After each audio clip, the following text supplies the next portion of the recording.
नमस्कार, मैं एडवोकेट सुधीर पुरेकर। आपके लिए मैं आज का presentation valuation of suit properties और रिफंड ऑफ कोर्ट फीस। सबसे पहले डिस्क्लेमर, मैं एडवोकेट हूँ और नॉन प्रैक्टिसिंग कंपनी सेक्रेटरी हूँ। रिसेंटली मैंने कोर्ट से रजिस्ट्रार के पद से वॉलंटरी रिटायरमेंट लेकर आपके पास पहुँचा हो। ये प्रेजेंटेशन मैं सिर्फ एजुकेशनल पर्पज़ के लिए लिया और लीगल लिटरेसी के लिए बनाया हुआ है। इसका ज़्यादा से ज़्यादा फ़ायदा new practicing advocates, litigants, party in person उन्हें हो सकता है। सबसे पहले ये प्रेजेंटेशन सिर्फ इंटरप्रिटेशन है बॉम्बे कोड फीस एक्ट के बारे में और मेरा पर्सनल ओपिनियन है, मेरा एक्सपीरियंस, पर्सनल एक्सपीरियंस है। मैंने किसी का कॉपीराइट का उल्लंघन नहीं किया है, किसी को इमिटेशन नहीं किया। आज का डिस्कशन सिर्फ section 6 of Bombay code fees act के संदर्भ में है, क्योंकि बॉम्बे कोड फीस एक्ट के शेड्यूल 1 में 18 इवेंट्स है जिसमें कोड फीस अट्रैक्ट होते हैं। शेड्यूल 2 में 40 इवेंट्स है जिसमें कोड फीस अट्रैक्ट होती है। इसमें बहुत सारे होते हैं, return statement, affidavit, petition, application, notice of motion, chamber summons, कैवेट। इनके ऊपर कितनी कोर्ट फी लगती है, ये अलग अलग रेट होते हैं उनके, लेकिन उसके लिए बहुत मेरे पास अभी टाइम कंस्ट्रेंट की वजह से और ये प्रेजेंटेशन लेंदी हो जाएगा, इसलिए मैं इसे सेपरेटली बनाऊंगा। आपको सभी को पता है कि हम जो सूट फाइल करते हैं वो वैल्यू करना जरूरी है। सूट वैल्यूएशन एक्ट में इसकी प्रोविजन है, सेक्शन 4 है जो टैक्सेबल है, सेक्शन 8 और 9 में भी है, आपको वैल्यूएशन करना जरूरी है। हर राज्य के अपनी अपनी कोड फीस एक्ट होती है, जैसे महाराष्ट्र के लिए बॉम्बे कोड फीस एक्ट है। और जबकि हम ये प्रेजेंटेशन महाराष्ट्र से बनाते हैं तो Bombay code fees act applicable है। मैं बॉम्बे कोड फीस एक्ट के ऊपर आपसे डिस्कशन करूंगा। टैक्सेबल जो प्रोविजन है वो सेक्शन 6 में है। सेक्शन 6 में 1 to 12 है, 641 to 12, 65, 67 है, ये जो टैक्सेबल सेक्शन है। दूसरी बात यह है कि कोड फीस एक्ट में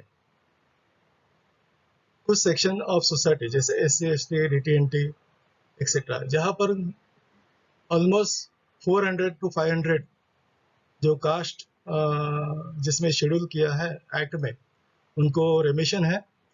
दूसरी बात यह है कि वुमन लिटिगेंट है, लेकिन उन्हें मैट्रिमोनियल डिस्प्यूट के लिए ही कोर्ट फी में रेमिशन है। आपने अगर कोर्ट फी नहीं भरी तो जाहिर है आपका प्लेन रिजेक्ट हो सकता है अंडर ऑर्डर 7 रूल 11 में, या तो डिसमिस हो सकता है। जनरली क्या होता है, ऑर्डर 7 रूल 11 की ऑर्डर होने तक हम लोग 2 या 3 स्टेजेस पार किए होते हैं। जनरली सर्विस ऑफ समन्स का स्टेज पार होता है और इशू मिसलेनियस एप्लीकेशन का स्टेज पार होता है। जनरली क्या होता है कि कोर्ट में है कोई भी सूट फाइल होता है जो अर्जेंट नेचर में फाइल होता है तो और वैल्यू नहीं होता है, तो हम लोग इसमें अर्जेंट रिलीफ है फिर भी सूट वैल्यूएशन के पॉइंट के ऊपर ऑब्जेक्शन भी नहीं रख सकते, क्योंकि उसमें रिलीफ जो होती है वो बहुत अर्जेंट होती है। फॉर एग्जांपल, अगर किसी ने आपका पैसा या बैंक का पैसा डुबाया हुआ है और वो अपना देश छोड़ के चला जा रहा है, या कोई अपनी प्रॉपर्टी बेच के चला जा रहा है, या कोई आपको डिस्पजेस कर रहा है, तो आप सूट वैल्यूएशन होने तक रोक नहीं सकते। आपको उस प्लेंटिफ को अर्जेंट हियरिंग करके अर्जेंट रिलीफ देनी जरूरी होती है। तो जो वैल्यूएशन जो का पॉइंट होता है वो हम लोग ऑडियंस में रखकर इन फ्यूचर में हम लोग उसको उसके ऊपर सब्जेक्ट टू इशू के पॉइंट पर रखकर हम लोग उसको रजिस्टर कर देते हैं, लेकिन बाद में कोर्ट फी भरना जरूरी होता है। वैल्यूएशन करके कोर्ट फी जरूर भरना जरूरी है। दूसरी बात है कि अगर आप वैल्यूएशन करते भी नहीं है और इश्यूज फ्रेम होते हैं तो नेचुरली आपका सूट डिसमिस हो सकता है। आप मुझे बताइए, अपने देश में लाखों केसेस है और बॉम्बे, दिल्ली, कलकत्ता, मद्रास ऐसे ऐसे मेट्रोपॉलिटन सिटीज में इतनी डेंसिटी ऑफ पॉपुलेशन है कि जो अपना क्राइटेरिया है एक कोर्ट 500 केसेस के लिए, तो हम लोग पहले से एक्सेड करके रखे। अब एक कोर्ट में कम से कम 3 से 3,500 केसेस पेंडिंग है। आप मुझे बताइए, आपका प्लेंट थर्ड या फोर्थ स्टेज में रिजेक्ट हो जाएगा या आपका सूट इश्यू फ्रेम होने के बाद में डिसमिस हो जाएगा। आपने कोर्ट का कितना टाइम बर्बाद कर दिया है, आपने अपना का टाइम बर्बाद किया, आपने पैसा बर्बाद कर दिया, अपने वकीलों का टाइम बर्बाद किया, अपने जनरल पब्लिक का टाइम बर्बाद किया। आपके केस के आप आप अगर वैल्यूएशन करते और अगर टाइम बर्बाद नहीं होता तो हजारों केसेस में आपकी हियरिंग हो सकती थी। ये बात है, मैं आपको वैल्यूएशन कैसे करते हैं इसके बारे में डिटेल में बताऊंगा।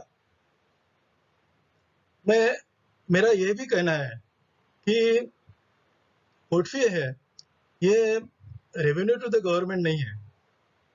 आपको है ना 2/3 कोर्ट फी है, ये रिफंड होती है पैरा 499 ऑफ सिविल मैनुअल या बॉम्बे कोर्ट फीस एक्ट के पीछे पीछे शेड्यूल में आपको रिटर्न ऑफ कोर्ट फी दी है। कितने रिटर्न होते हैं?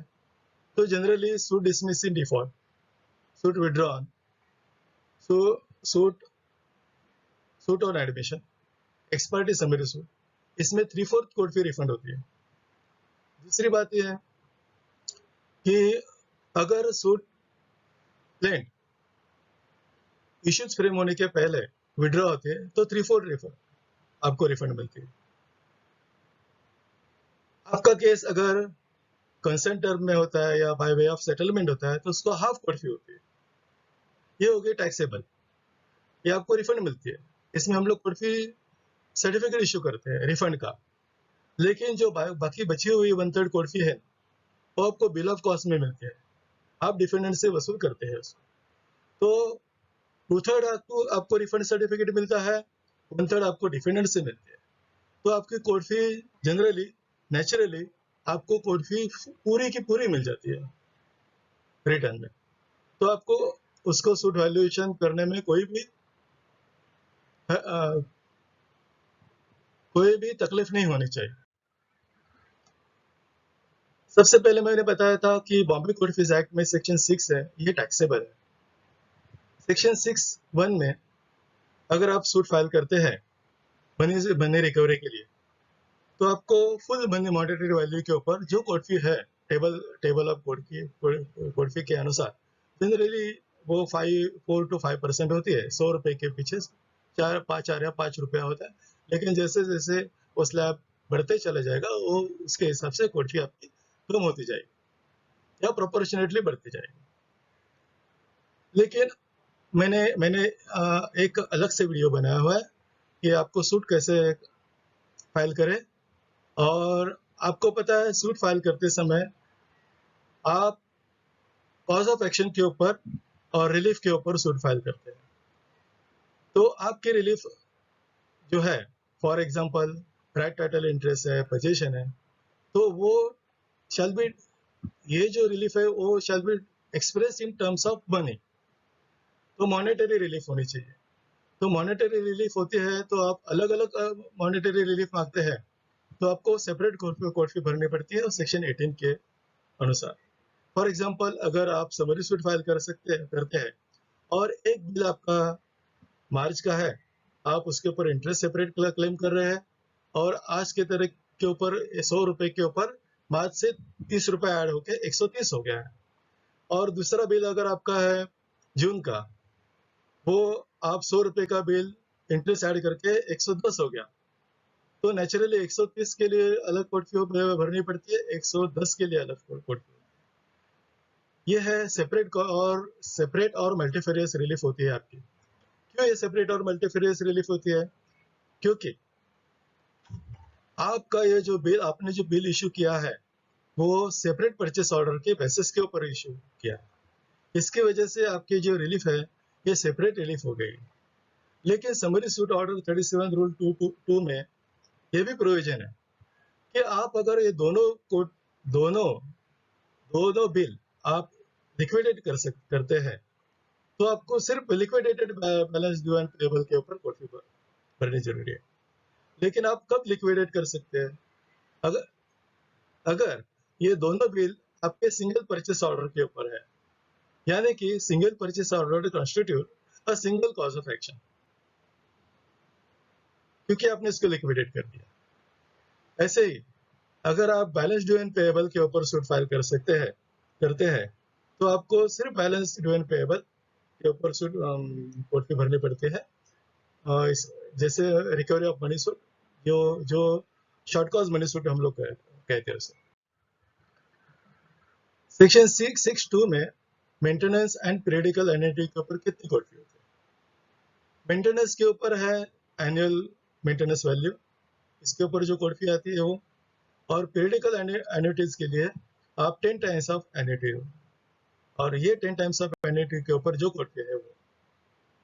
सेक्शन 63 में मूवेबल प्रॉपर्टी के लिए आप अगर सूट फाइल करते हैं तो आपको फुल मार्केट वैल्यू के ऊपर कोर्ट फी भरनी पड़ती है। मूवेबल प्रॉपर्टी, अगर आपने किसी को प्रॉपर्टी दे दी है और सामने वाला पैसा नहीं दे रहा है आपके प्रॉपर्टी का, और आप प्रॉपर्टी रिटर्न चाहते हैं, तो नेचुरली आपकी जो प्रॉपर्टी है, जो आपने उसको बेचा है, अपने गुड्स एंड सर्विसेज बेचा है और आप वापस लेना चाहते हैं, तो वो जो गुड्स एंड सर्विसेज के मॉनेटरी टर्म्स की जो वैल्यू होती है वो वैल्यूएशन होता है, उसके ऊपर आपको कोर्ट फी भरनी पड़ती है। Section 64A suit against recovery of money, tax, fine and सेसेस। ये टोटली अलग है। ये अगेंस्ट रिकवरी ऑफ मनी। अगर आपके पास कोई पैसा मांगने आया, बैंक आपके पास पैसा मांग रहे हैं और आप बोलते हैं नहीं मुझे नहीं देना है, बैंक ने आपके ऊपर कुछ क्लेम किया है, आपका कहना है मेरा 100% 100 रुपया है, और बैंक बोलती है नहीं 100 नहीं 150 रुपया, तो आप इसको बैंक 150 के लिए आपके पास आ गई है और आप बोलते हैं नहीं मैं इसको मुझे बिल्कुल मान्य नहीं है, तो आप against recovery of money suit file करते हैं। या अगेंस्ट रिकवरी ऑफ टैक्स, आपके ऊपर टैक्स आता है, इनकम टैक्स की नोटिस आती है या जीएसटी की नोटिस आती है, और आप नहीं भरना चाहते हैं, तो आपको वो टैक्स, वो सेस, वो फाइन, उसके ऊपर आपको हाफ ऑफ कोर्ट फी देनी पड़ती है। क्यों हाफ? क्योंकि आप इसमें इंजंक्शन भी मांगते हैं, डिक्लेरेशन भी मांगते हैं, इंजंक्शन। आप जब तक इंजंक्शन नहीं मांगते हैं तब तक सामने वाले आपके अगेंस्ट रिकवरी कर सकते हैं। लेकिन कोई केसेस में ऐसा भी होता है कि आप इंजंक्शन की जरूरत नहीं पड़ती आप, जैसे बैंक को इमीडिएटली रिकवरी करने को नहीं आती है। बैंक तो आपसे पास डिमांड करते हैं और आप बोलते हैं ठीक है मुझे नहीं भरना है अभी, तो उसके ऊपर 1/4 ऑफ कोर्ट फी भरनी पड़ती है आपको टेबल के अनुसार। सेक्शन 64B में है suit against recovery of movable properties. ये जनरली क्या होता है कि आपने किसी से माल खरीदी किया है, आपने 100 रुपए का माल खरीदी कर दिया है और आपने पैसा नहीं दिया सामने वाले पार्टी को। सामने वाली पार्टी बोलती है नहीं मैं मुझे पैसा तो दो या तो मेरा माल तो वापस दे दो, तो आप ये सूट है ना against recovery of movable property है, इसको कहते हैं। आप माल भी नहीं देना चाहते, पैसा भी नहीं दे रहे, तो इसके बारे में अगर आपको सूट फाइल करना है तो ये suit for against recovery of money property हम लोग कहते हैं, उसको half of the monetary valuation आपको कोर्ट फी भरनी पड़ती है। लेकिन जनरली इसमें भी आपको इंजंक्शन लेने की जरूरत होती है, क्योंकि सामने वाला कभी भी आपका सामान उठा के लेके जाएगा, तो इसमें हाफ वैल्यूएशन होता है। लेकिन कोई कोई इंस्टेंसेस में ऐसा भी होता है कि इंजेक्शन की जरूरत नहीं होती है।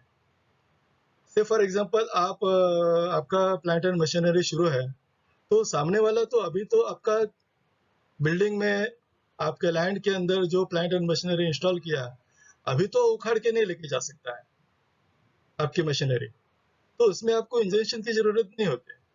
उसमें आप सिर्फ डिक्लेरेशन का प्रेयर मांग सकते हैं, उसमें 1/4 ऑफ मॉनिटरी वैल्यूएशन होती है, लेकिन एक कोड फी होती है वो टेबल के अनुसार। सेक्शन 6(4)(c) में for declaration of plaintiff status for grant salary income, generally क्या होता है, सैलरी इनकम ये सब मॉनिटरी होते हैं। मॉनिटरी होने की वजह से इसको आपको फुल वैल्यूएशन होना जरूरी है, क्योंकि आप क्या बोलते हैं कि मुझे इन्होंने इतनी सैलरी नहीं दी है, मुझे इतना, ये मैंने इनको शॉप दिया है, मुझे इतना इनकम होना जरूरी है, मंथली इनकम इतना है, सामने वाले ने नहीं दिया है, तो आप जितना इनकम उनसे रिकवर करना चाहते हैं या जितनी आप सैलरी उनसे रिकवर करना चाहते हैं, which can be express in the terms of money, जिसको हम लोग मॉनेटरी वैल्यू होते हैं, उसके ऊपर फुल कोर्ट होता है। लेकिन अगर आप इंजेक्शन नहीं ले सकते, इंजेक्शन आप नहीं मांगते हैं रिलीफ में, तो उसको हाफ होती है। जनरली सैलरीज में इंजेक्शन नहीं मांगते हैं, क्योंकि क्या है कि सामने वाला एम्प्लॉयर आपका,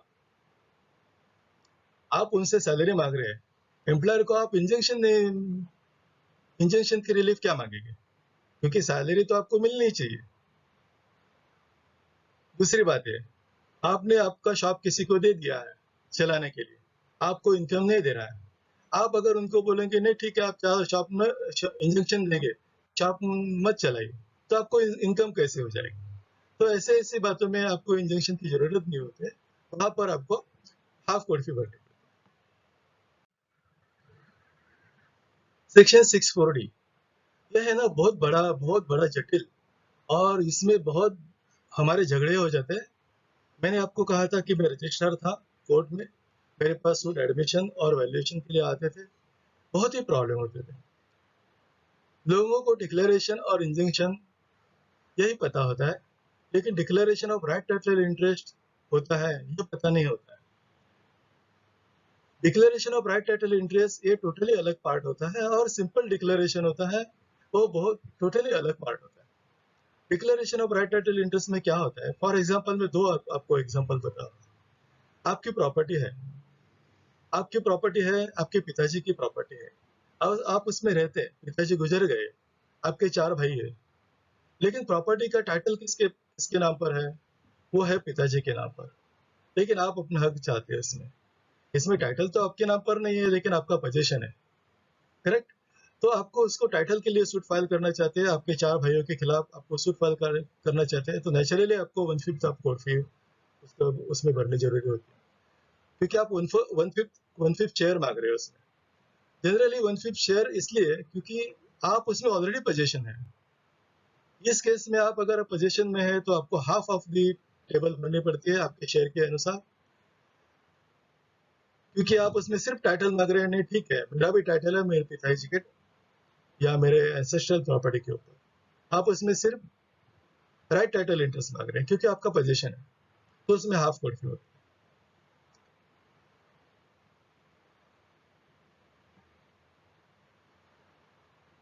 अगर आपका सूट है फ्लैट लैंड, उसका मैं वैल्यूएशन अलग अलग करूंगा, लेकिन ये जो वैल्यूएशन होती है ना वो बहुत बड़ी जटिल होती है। आपने जो वैल्यूएशन किए हैं ना, सामने वाला पार्टी, आपका अगेंस्ट वाला पार्टी, वो कभी मानता नहीं, और आपने अगर वैल्यूएशन प्रॉपरली नहीं किया है तो नेचुरली आपका सूट डिसमिस हो सकता है या सूट रिजेक्ट हो सकता है। तो कैसे वैल्यूएशन करें?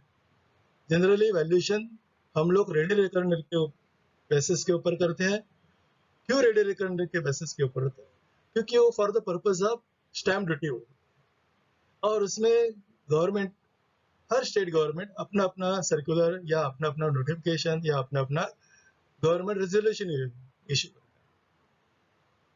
हम बॉम्बे की बात करेंगे, महाराष्ट्र की बात करेंगे, तो गवर्नमेंट ऑफ महाराष्ट्र ने का 15 सर्वसाधारण मुद्रांकन सूचना मूल्यांकन परिपत्र 416 डेटेड 31 मार्च 2017 और दूसरा सर्कुलर है का 15 बामुदत 2018-19 ऑब्लिक 353 डेटेड 31/3/2018। इस सर्कुलर के अनुसार रेट ऑफ कोर्ट फी और वैल्यूएशन कैसे करें इसके बारे में गाइडलाइंस इश्यू की है। अभी लैंड के बारे में अगर आपको वैल्यूएशन करनी है और ये लैंड टेनेंट ने ऑक्यूपाई किया है तो नेचुरली लैंड की जो एरिया है उसमें 25% FSI एडमिसिबल FSI होता है मल्टीप्लाई बाय लैंड रेट। तो लैंड रेट जो होता है वो रेडी रिकनर में ऑलरेडी दिया हुआ है, तो आपको 25% उसमें FSI के ऊपर ऐड करना है क्योंकि 25% गवर्नमेंट देती है FSI, इसके लिए 25% ऐड करके उसको लैंड रेट 1.25% के ऊपर आपको लैंड रेट मल्टीप्लाई करके आपको रेट निकालना है। दूसरी बात यह है कि अगर आपके लैंड टेनेंट ने ऑक्यूपाई किया है और वो परमिसिबल FSI से कम है तो नेचुरली आपको FSI ज्यादा मिलता है, तो उसमें 40% हम लोग गवर्नमेंट ने रेट पे कर दिया है, तो 1.4 multiply by basic FSI multiply by land rate, ये होता है वैल्यूएशन।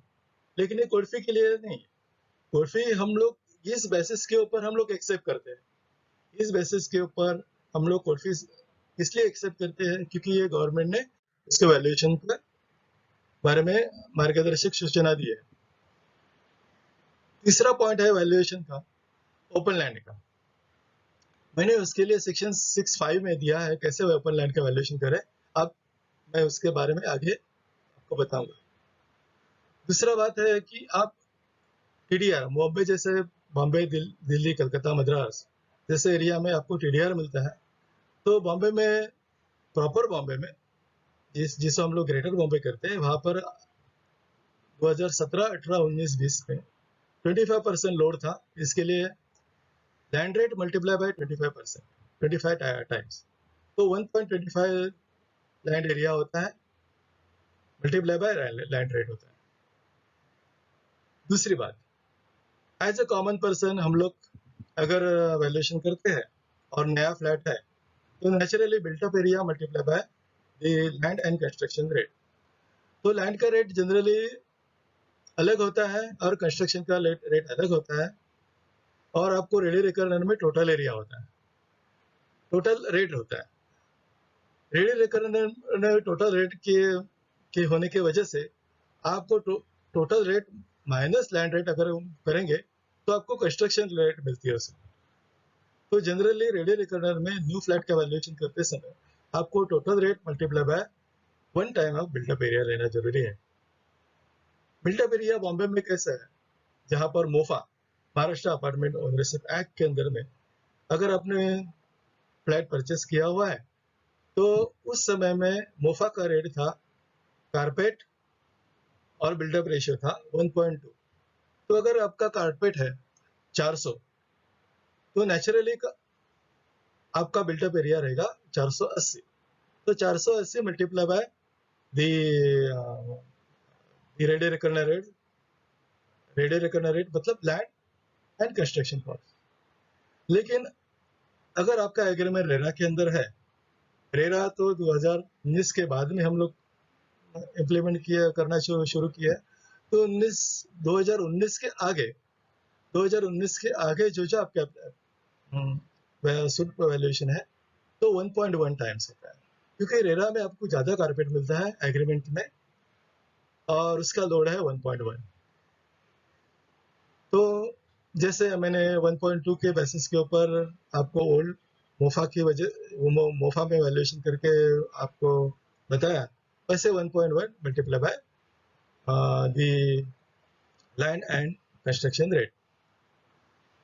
तीसरी बात मतलब 6, आपको अगर RCC बिल्डिंग है आपकी और ये RCC बिल्डिंग आपकी ओल्ड है, तो ऐसे स्थिति में आपको कैसे वैल्यूएशन करना करके, तो naturally buildup rate multiply by land rate plus depreciated rate of construction.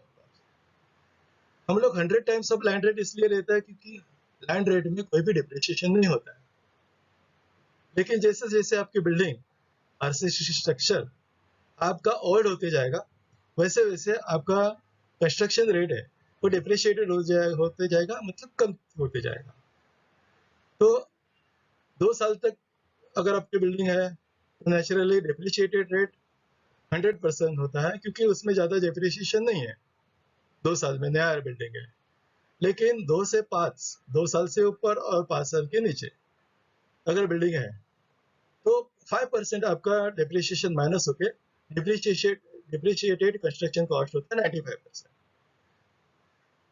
इसी तरह 10 साल की बिल्डिंग के लिए डिप्रिशिएटेड रेट 90% है, 20 साल के लिए 80% है, 30 साल के बिल्डिंग के लिए 70% है, 40 साल के बिल्डिंग के लिए 60% है, 50 साल के बिल्डिंग के लिए 50% है, 60 साल के 60 साल से के बिल्डिंग के ऊपर 40% है, और 60 साल के ऊपर की जो बिल्डिंग है उसमें 30% डिप्रिशिएटेड रेट।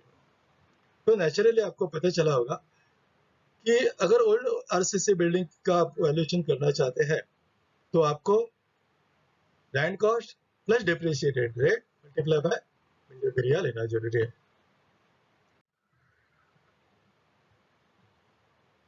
7वां पॉइंट, अगर आप टेनेंट है और आपका सूट अल्टरनेटिव अकोमोडेशन के लिए है, तो naturally for the purpose of stamp duty, क्योंकि आप बिल्डर के साथ एग्रीमेंट करते हैं तो it is only for the purpose of stamp duty, 112 times of rent लेते हैं। लेकिन हमारे कोर्ट में ये not susceptible to the monetary valuation होता है। क्यों? आपको जो सब अल्टरनेटिव अकोमोडेशन मिलता है वो आपको इन ल्यू ऑफ आपका ओल्ड स्ट्रक्चर मिलता है, उसमें कोई मॉनेटरी वैल्यूएशन नहीं होता है, आपको सिर्फ एक्सचेंज में मिलता है। इसके लिए हम उसे 64J में सेक्शन 64J में वैल्यूएशन करते हैं 1000 रुपया, और उसकी मिनिमम कोर्ट फी 200 रुपया। लेकिन लेकिन आपका नेचर ऑफ टेनेंसी चेंज होके आपका नेचर ऑफ ओनरशिप होता है, और नया अल्टरनेटिव अकोमोडेशन आपको ओनरशिप बेसिस के ऊपर होता है।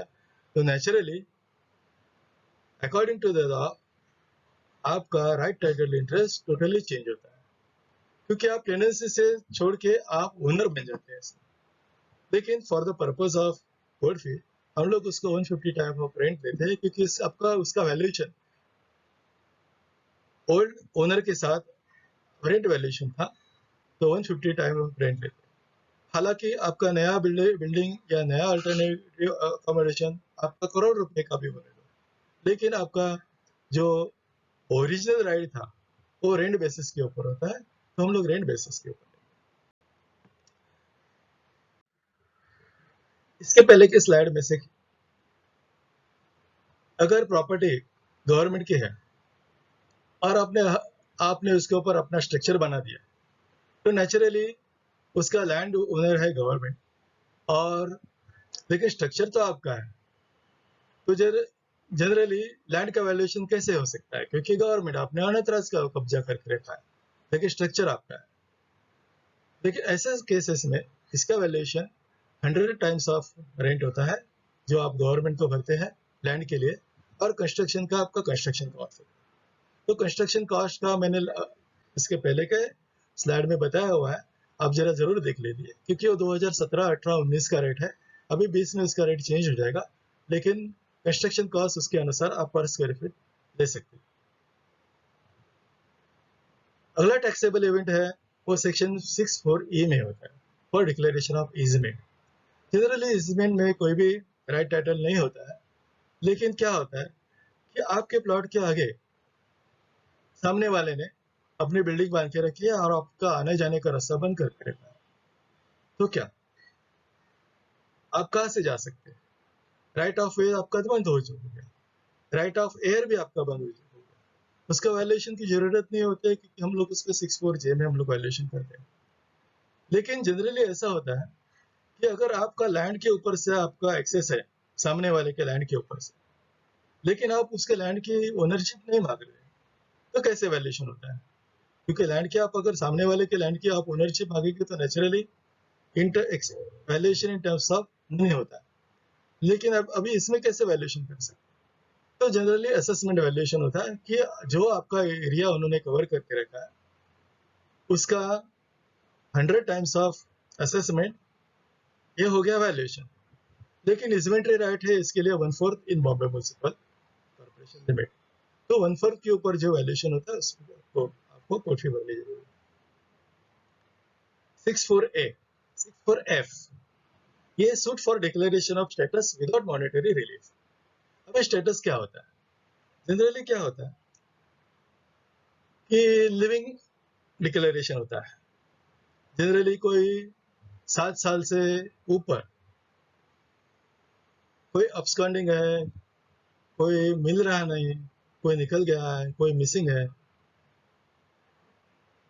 फॉर एग्जांपल आपका पासपोर्ट के ऊपर नाम गलत लिखा है, आप उसको करेक्ट करना चाहते हैं, तो उसमें स्टैट्यूटरी आप चेंज करते हैं, तो ये स्टेटस डिक्लेरेशन होता है। उसका उसका कुछ भी वैल्यूएशन नहीं होता क्योंकि उसको हम लोग वैल्यू मॉनेटरी उसका वैल्यू कर नहीं सकते।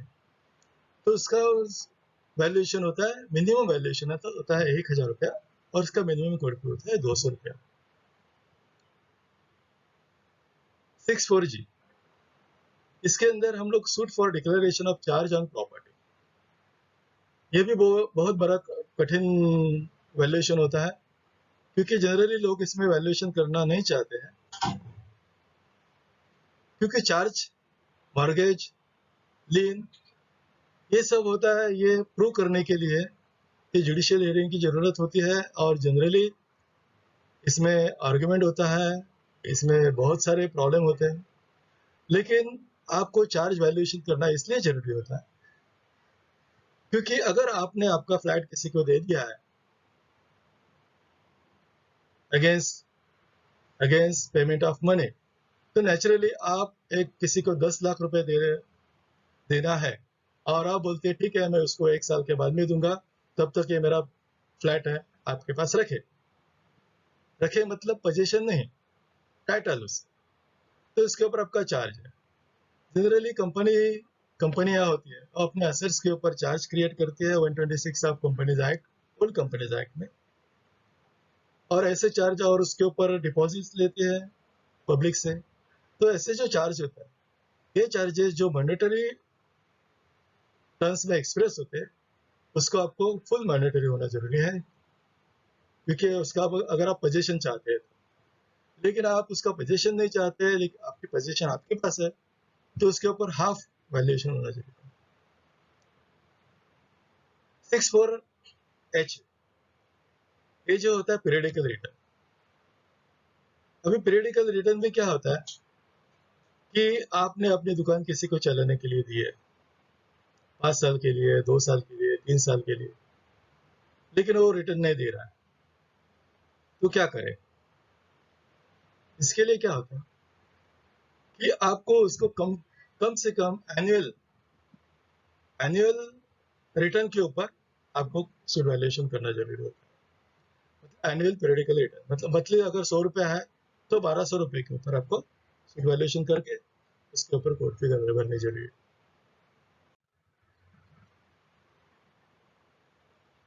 64HA, अवॉइडेंस ऑफ कॉन्ट्रैक्ट, ये भी बहुत बड़ी जटिल वैल्यूएशन होता है क्योंकि इसमें प्लेंटिफ जनरली कोर्ट फी नहीं भरना चाहते हैं।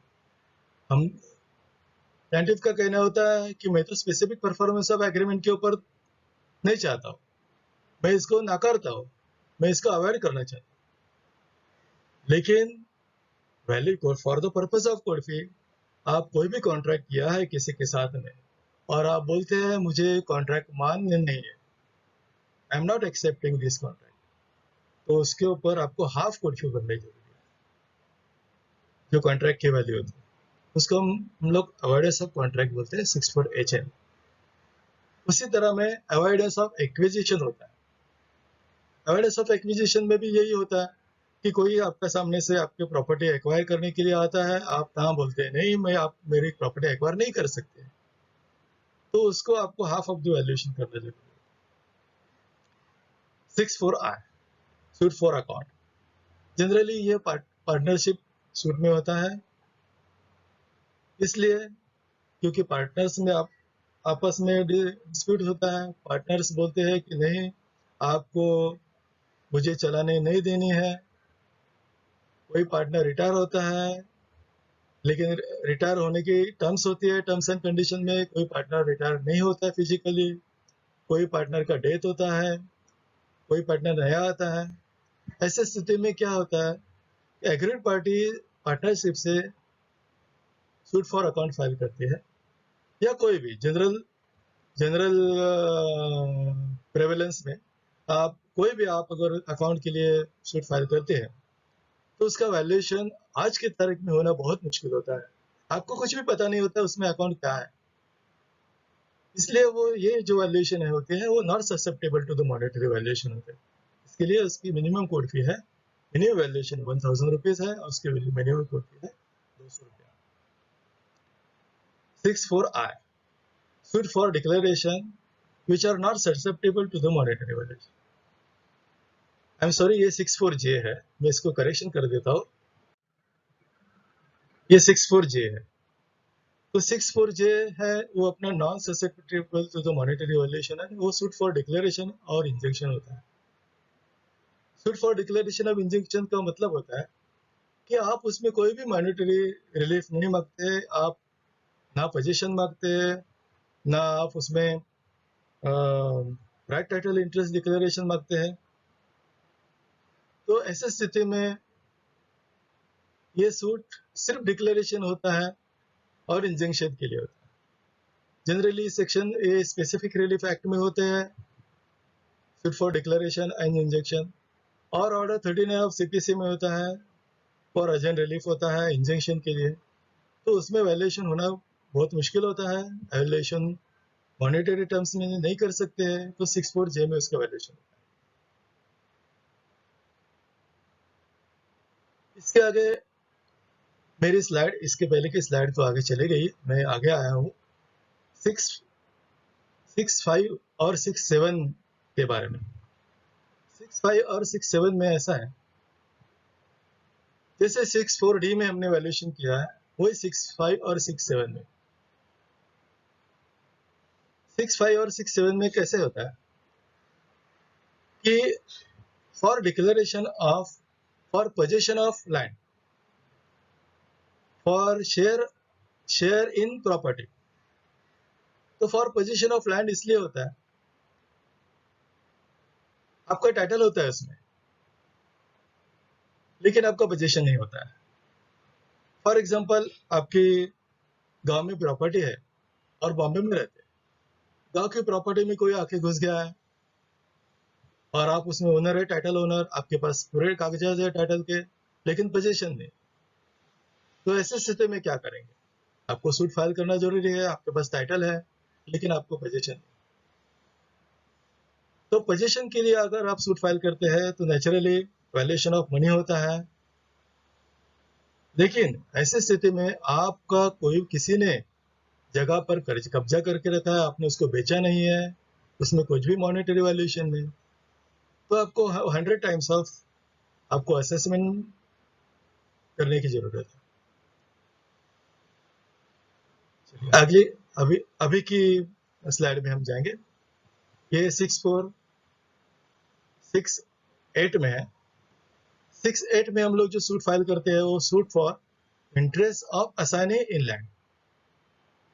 नेचुरली आप अगर असाइनी है, असाइनर ने आपको लैंड दे दिया है, या तो चलाने के लिए या कल्टीवेशन के लिए, या बिजनेस दिया है चलाने के लिए, तो आपको उसको जो प्रॉफिट, हम लोग उसको रेंट बोलते हैं, कोई प्रॉफिट बोलते हैं, कोई मेंस प्रॉफिट बोलते हैं, उसको 100 times of means net profit हम लोग वैल्यूएशन करना जरूरी है, और उसके प्रॉफिट टेबल के अनुसार भरना जरूरी है। सेक्शन 6.9 में suit to set aside attachment, ये बहुत बड़ा इंपॉर्टेंट एस्पेक्ट है। जनरली जो डीआरटी के सूट होता है डेट रिकवरी ट्राइब्यूनल के सूट होते हैं, इसमें अटैचमेंट होती है, सरफेसी में अटैचमेंट होती है।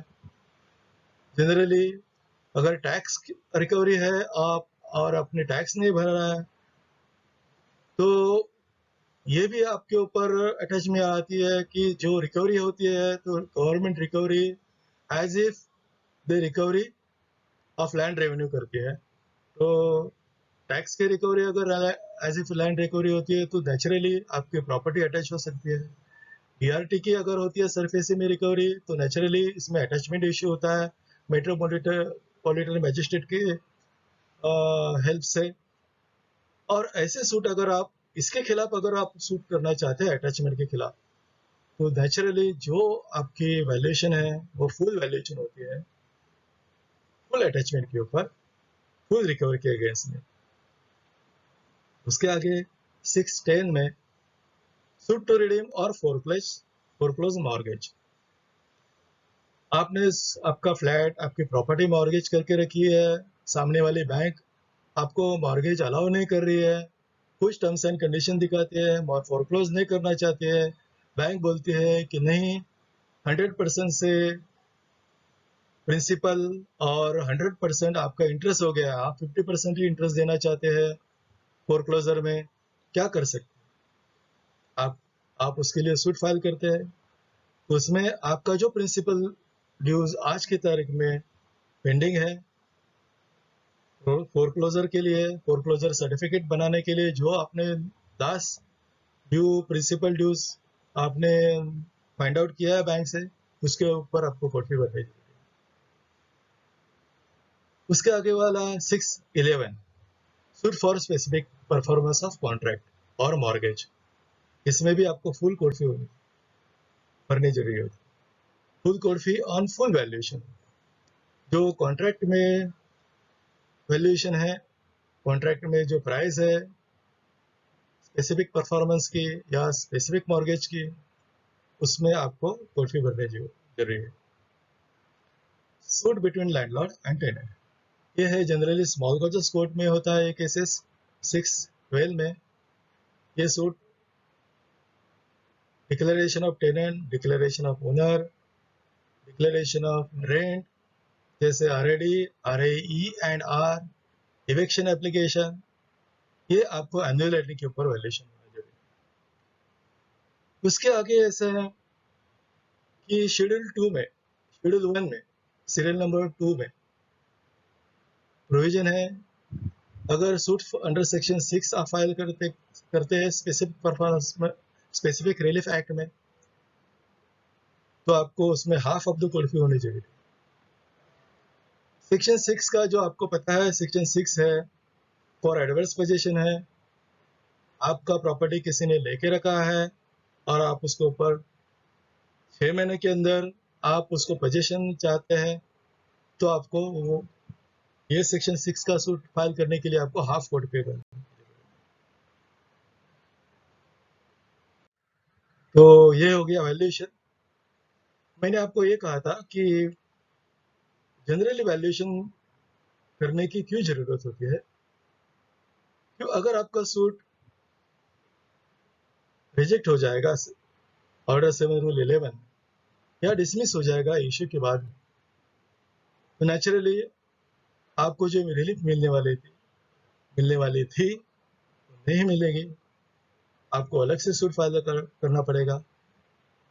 जनरली मैं रजिस्ट्रार था तो मेरे पास एट द एंड मतलब इशू होने के बाद में कोर्ट डिसाइड करती है कि ये सूट प्रॉपरली वैल्यू किया कि नहीं किया, इसके लिए वैल्यूएशन में भेजते थे। अदर साइड अगर बोलती है नहीं नहीं इसमें अप्रूव्ड वैल्यूअर की जरूरत है तो आपको अप्रूव्ड वैल्यूअर के पास जाने के लिए कम से कम 25 या 50,000 रुपया होता है उसकी फी वैल्यूएशन की। अब बताइए अगर वैल्यूएशन प्रॉपरली नहीं किया है तो अप्रूव्ड वैल्यूअर आपसे 25 से 50,000 रुपया चार्ज कर सकता है। वो केसेस बेसिस के ऊपर होता है उनकी फीस।